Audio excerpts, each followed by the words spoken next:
That's another project. I'm gonna come up right there and install a heater for conditioning. Okay, pretty much we're gonna do here, that's the element heater.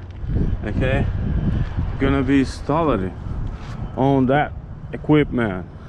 I'm gonna open up the electrical box right here, but the heater gonna be right here. Before everything, we're gonna pull it up, the disconnect, make sure, make safe everything.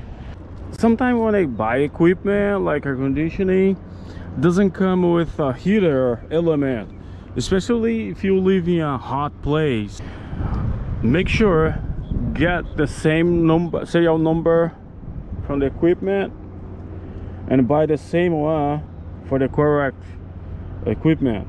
Okay, and why that? Because that one here gonna fit perfectly. See here, you see everything's fit. And then that's the electrical part right here. I'm gonna put everything on, and that one gonna be like that. Airflow gonna come that way here.